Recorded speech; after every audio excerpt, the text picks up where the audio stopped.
yan. One. So, ang eksklusibong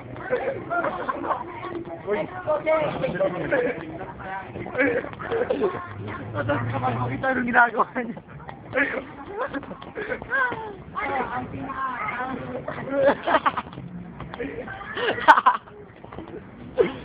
ang ang mga kanto boys, kanto girls. Ito tayo sa mga kanto boys, kanto girls. Ito, sino ba kausap nyo? Kaya naman nag-iyosi yung kanto. Ano naman yan? Ah. Props, pre. Subukan kita ng props sa likod ko. Sama. Scene of the crime, operative. Ako ba? Props yan. Walang kinikilingan, walang pinoprotektahan, walang pinunghalitan. Baho naman. Demolisyong totoo lamang. 24 oras. Saan tayo, tropa? Kapre, adik. Yan.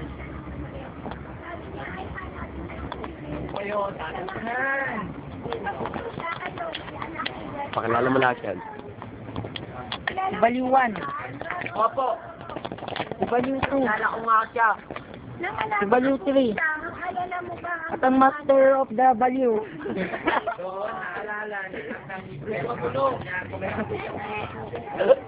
Yes. Ano ba? Malipit yung school namin, may kontrata yung katabi. Mga hollow blocks, di pa natatapos yung pang-apat na building. Red doors pa. Hindi naman kami dito eh. Oh, yung rap mo. Yes, ko. Okay, Ken. Tawag mo yan, tawag mo yan. Isang shot lang, di ka na, Blanco. Okay.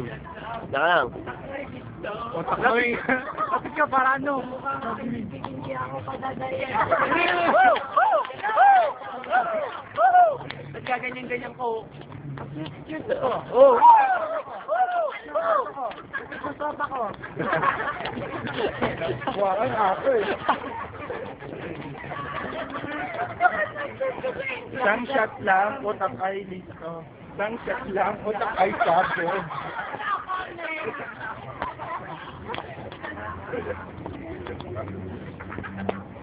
Sir, kalmo. Sir. Gago na yan.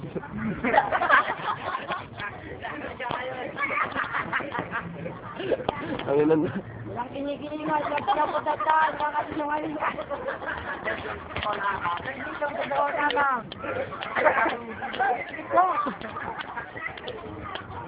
Tayo, hindi tumitigil ang balita. 4 oras, dahil natutuloy silang tagapagsalita. 4 oras.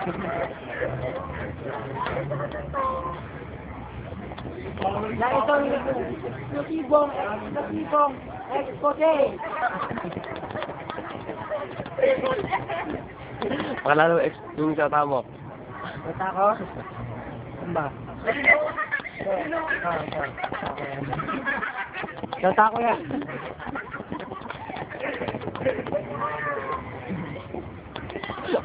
Jezebel, yung mga si Jezebel. Jezebel!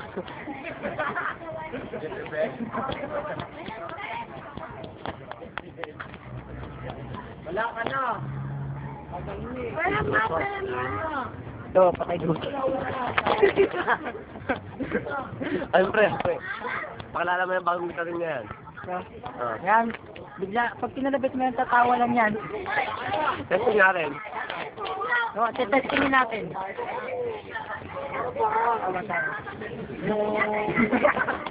Yung brand, yung